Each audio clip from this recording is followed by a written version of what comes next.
या इससे पहले हम लोग वीडियो में पढ़ चुके हैं, वर्ग का गिनती सीख चुके हैं। इस वीडियो में हम लोग, जैसे आप लोग को हेडिंग दिख रहा होगा, आयत का गिनना है, ठीक है। तो इससे पहले वीडियो बहुत सारे बन गया है इस पे, आज लास्ट इस पे वीडियो बन रहा है और बहुत सारा क्वेश्चन हम लोग लाने वाले हैं, सभी पर लाने वाले हैं। जो एक एक करके हम लोग देखे हैं वो प्ले लिस्ट में जाके आप लोग देख लीजिए, अगर नहीं देखे हैं तो, ठीक है। और वीडियो के अंत तक बने रहिए, ठीक है। चलिए हम लोग देखते हैं इस पे। सबसे पहले समझते हैं कि आयत किसको हम बोलेंगे, ठीक है। तो आयत हम लोग यहाँ पर लिखा हुआ है कि आयत का फिगर बना हुआ है कि जो आमने सामने वाला भुजा अगर बराबर रहता है उसको हम आयत बोलते हैं, और साथ में क्या होना चाहिए, उसका चारों कोना क्या होना चाहिए, 90 डिग्री पर होना चाहिए। क्या होना चाहिए, 90 डिग्री पर होना चाहिए, उसको हम आयत के रूप में हम बोलते हैं। यानी आमने सामने वाला भुजा क्या होना चाहिए, बराबर होना चाहिए, ठीक है। जहां की वर्ग में क्या होता है, वर्ग में आमने सामने वाला भुजा नहीं, चारों भुजा बराबर होता है। आमने सामने वाला तो भुजा बराबर होता ही है, लेकिन चारों भुजा बराबर होता है और 90 डिग्री होता है, ठीक है।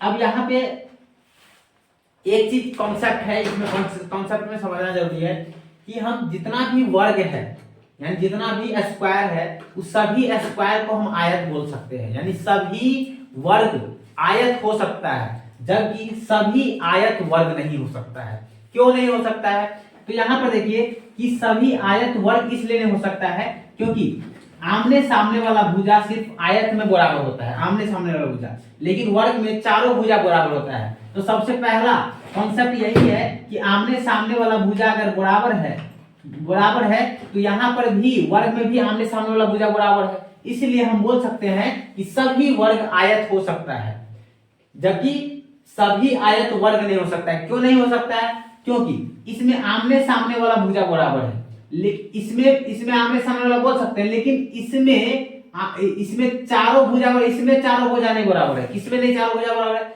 आयत में चारों भुजा नहीं बराबर है, इसलिए हम बोल सकते हैं कि सभी आयत वर्ग नहीं हो सकता है, सभी आयत वर्ग नहीं हो सकता है, सभी वर्ग आयत हो सकता है। इसीलिए मैंने यहाँ पर नोट पॉइंट में लिखे हैं कि वर्ग आयत होता है, वर्ग आयत होता है, इसलिए वर्गों की गिनती भी आयतों में होगी, इसलिए वर्गों की गिनती भी आयत में होगी।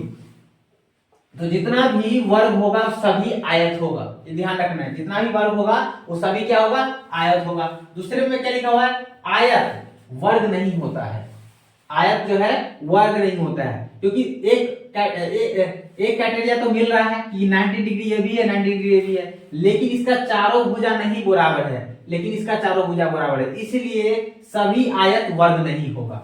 यहाँ पर लिखा है आयत वर्ग नहीं होता है, इसलिए आयतों की गिनती वर्ग में नहीं होगा। ध्यान रखना है, क्या ध्यान रखना है कि जितना भी वर्ग है, जो भी वर्ग है, वो वर्ग सभी आयत हो सकता है, जबकि आयत वर्ग नहीं होगा। ये ध्यान रखना है, समझ गए, कॉन्सेप्ट समझ गए। ये कॉन्सेप्ट आपको रहेगा, ठीक है। हर एग्जाम में पूछा जाता है ये आयत गिनना, ठीक है। तो ये कॉन्सेप्ट आपको हमेशा याद रहना चाहिए, अगर नहीं याद रहेगा तो फिर क्वेश्चन सभी गलत हो जाएगा, ठीक है। तो चलिए हम लोग इस पे क्वेश्चन बनाते हैं। अब देखिए यहाँ पर हम लोग इस क्वेश्चन को फर्स्ट में निकालना है कि आयत कितना है इसमें, ठीक है। तो सबसे पहले हम लोग क्या सीख चुके हैं कि वर्ग सीख चुके हैं। तो इसमें वर्ग कितना है, आप लोग को पता ही है वर्ग कितना है। तो इसमें वर्ग 5 दिख रहा है, नहीं वर्ग तो 5 दिख रहा है ना, लेकिन इसमें आयत भी तो है, क्योंकि वर्ग को आयत हम बोल सकते हैं। तो वर्ग तो हो गया 5, और क्या है इसमें आयत कितना है, तो देखो यहाँ एक आयत हो गया और ये दूसरा आयत हो गया, ठीक है, 2 आयत हो गया, और प्लस देखो यहाँ एक आयत ये हो जाएगा और एक आयत ये हो जाएगा, तो कितना आयत हो गया यहाँ पर, और 2, तो कितना हो गया, पूरा 9 आयत हो गया। समझ में आ रहा है कि नहीं आ रहा है, पूरा कितना आयत हो गया, यानी रेक्टेंगल कितना हो गया, 9 हो गया। ये समझ में आया कि नहीं समझ में आया। अगला क्वेश्चन हम लोग चलते हैं, हम लोग देख रहे हैं कि इस क्वेश्चन में आयत कितना है, ठीक है। अब यहाँ देखिए इस फिगर में कि जैसे हम लोग देख चुके हैं साइमेट्रिक और साइमेट्रिक अनसाइमेट्रिक, उस सभी इस पे अप्लाई कोई किसी भी तरह का अप्लाई कर सकते हैं, दोनों का किसी भी तरह से अप्लाई कर सकते हैं। और यहाँ पर क्या होगा, आप लोग को हम बताए हुए हैं कि कॉलम में होगा और रो में है, नहीं तो कॉलम में जितना होगा और रो में जितना होगा, ये सभी को क्या करना है, कॉलम के सभी को जोड़ देना है, ठीक है, रो को सभी को जोड़ देना है। और जब कॉलम जुड़ जाएगा और रो जब जुड़ जाएगा तो कॉलम और रो का मल्टीप्लिकेशन कर दो दोनों का। जैसे यहाँ पर देखिए कि ये इसको बोलेंगे 1 2 3, यहाँ से स्टार्ट किए, फिर यहाँ से एक नीचे की ओर आ जाएगा तो 1 2 3। अब देखिए इसको एक साथ जोड़ देना है रो को और कॉलम के एक साथ जोड़ देना है, तो यहाँ पर कितना हो जाएगा 3 2 5 6, कितना आ रहा है 6 आ रहा है। यहाँ कितना आ रहा है, यहाँ भी 6 आ रहा है। नहीं तो देखो अब इसको क्या करना है, दोनों को गुणनफल कर देना है। तो गुणनफल करने से कितना आएगा 6 गुने 6 इक्वल टू 36, यानी कितना आयत आ रहा है 36 आयत आ रहा है। समझ में आ रहा है, यहाँ पर 36 आ रहा है। तो इसी तरह से इसको भी करना है, ठीक है ना। तो आयत में सीधा सिंपल सी कहानी है, जिस तरह से वर्ग में हम लोग पढ़े थे, वर्ग में अलग अलग सिमेट्री के रूप में था, यहाँ पर कोई सिमेट्रिक नहीं है, सिर्फ रो और कॉलम को ध्यान रखना है, ठीक है, समझ में आया। यहाँ पर भी क्या होगा देखो 1 2 3 4 5, 1 2 3। अब देखो इसको पूरा जोड़ लो, कितना होगा 2 3 5 1 6, और यहाँ क्या कितना होगा 3 5 4 9 9 10 10 3 13 2 15, कितना आ रहा है 15 आ रहा है। तो 15 को इसे गुणनफल कर दें तो कितना हो जाएगा 15 गुने 6 इक्वल टू 5 6 के 90, कितना आयत आ रहा है यहाँ पे 90 आ रहा है, ठीक है ना। आंसर कितना होगा 90 होगा। तो कितना इजी है, तो एग्जाम में इसी तरह से आप लोगों को बनाना है, ठीक है। अब यहाँ पर क्या हो जाएगा, इस आयत को क्या करेंगे, जिस तरह से इसको किया उसी तरह से इसको भी करना है। 1 2 3 4 5, अब इसको जोड़ दो कितना हो जाएगा, जब 5 तक आ रहा है तो इसको कितना आ जाएगा 15। इसको पूरा को देखो, इसको पूरा को जोड़ दो 15 है, यहाँ भी 15 आ रहा है, तो इसका आंसर क्या आ जाएगा आयत नंबर 15, ठीक है। अब इसको क्या, जिस तरह से इसको किया है इसी तरह से इसको भी करना है। तो 1 2 3 4, यहाँ कितना हो जाएगा 4 3 7 और 2 9 1 10, 4 3 7 2 9 1 10, कितना आ रहा है इसका है 10 आ रहा है। समझ में आ रहा है कि नहीं आ रहा है। आप लोग कॉपी पेन नहीं निकालते हैं, सिर्फ आप देख लेते हैं और स्क्रीन शॉट लेके आप छोड़ देते हैं। आप कॉपी पेन निकालेंगे रहिए और बनाइएगा, तब तो आपको समझ में आएगा, समझे। तो आप देखो आप इस क्वेश्चन को बनाना है। इस क्वेश्चन में क्या है, इस क्वेश्चन में थोड़ा कॉन्सेप्ट देखना है ध्यान से। जैसे यहाँ पर हम लिखेंगे कि 1 2 3 4, अब यहां से स्टार्ट किए थे तो 4 हो गया, अब यहां से स्टार्ट करना 1 2 3 4, समझ में आ रहा है यहाँ पर से कैसे हुआ।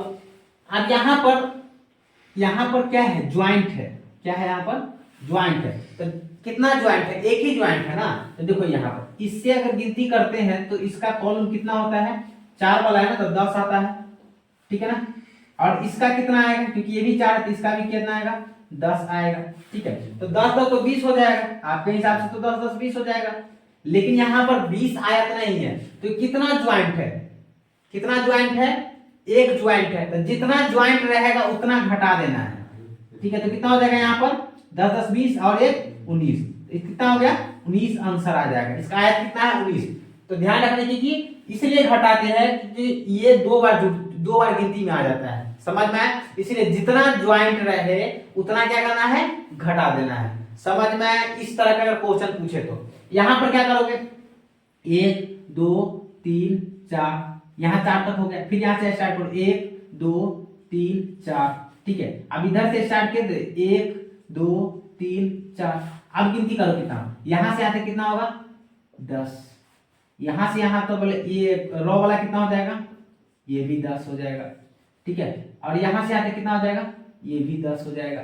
समझ में आ रहा है कि नहीं आ रहा है। तो 3 3 10 हो रहा है। अब यहाँ पर क्या करना है 10 प्लस 10 प्लस 10, ठीक है ना। अब इसमें से घटाना कितना है, यहाँ पर घटाना कितना है, तो यहाँ पर ज्वाइंट कितना है 3 ज्वाइंट है, 2 ज्वाइंट है। जब 2 ज्वाइंट है तो इसमें से कितना घटाना है 2 घटा देना, कितना आ जाएगा 10 30 और 2 28, माइनस कर देना 2 28 आ जाएगा। तो इसका आयत कितना आ गया आंसर 28 आ गया। समझ में आया कि नहीं आया।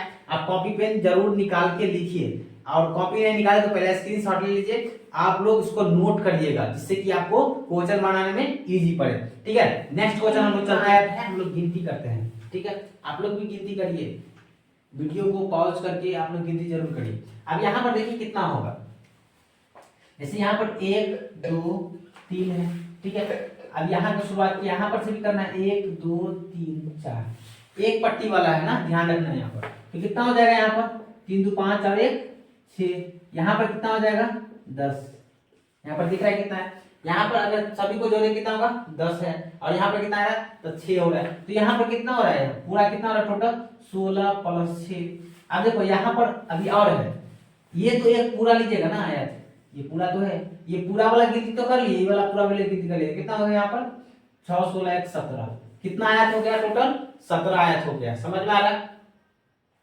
17 आयत हो गया है, सॉरी यहाँ पर क्या है 10 होगा, 16 नहीं, यहाँ पर 10 होगा, 10 6 16 और 17। अब इसमें कितना होगा आयत, 1 2 3 4, 1 2 3 1 2 3 4। अब इसमें कितना है यानी 10, इसमें भी है, इसमें कितना है 6 है, 3 2 5 1 6, इसमें कितना है 4 3 7 8 3 10, इसमें कितना है 10 है, तो कितना हो जाएगा 10 प्लस 6 प्लस 10। अब इसमें अभी और है, कितना है आप देखो 10 10 20 और 6 26 हो चुका है। अब देखिए और कितना है इसमें, देखिए 1 2 पहला फर्स्ट लाइन को और सेकंड, फर्स्ट कॉलम और सेकंड कॉलम को अगर मिलाएंगे तो कितना हो जाएगा, एक ये हो जाएगा, ठीक है। अब उसके बाद सेकंड कॉलम और थर्ड कॉलम को जब मिलाएंगे तो 2 हो जाएगा। समझ में आ रहा है कि नहीं आ रहा है, तो 2 यहां से निकल गया, एक बड़ा हो जाएगा, तो कितना हो जाएगा, तो यहाँ पर 3 हो जाएगा, कितना हो जाएगा 10 20 26 और 3 29, कितना यहाँ पर आयत हो गया आपको 29 आयत हो गया। समझ में आ रहा है कि नहीं आ रहा है, आप लोग सिर्फ देखते हैं, ठीक है ना, इसलिए हम इस क्वेश्चन को आप लोग के लिए छोड़ रहे हैं, इसको होमवर्क में डालते हैं, आप लोग इसको बनाइएगा। समझ में आया, इसको आप लोग को बनाना है और कमेंट करके बताना है कि इसमें कितना आयत है, ठीक है ना, और अगर नहीं बनेगा तो बताइएगा कि कितना होगा, हम बताएंगे इसको, ठीक है। चलिए thank you so much video last तक देखने के लिए।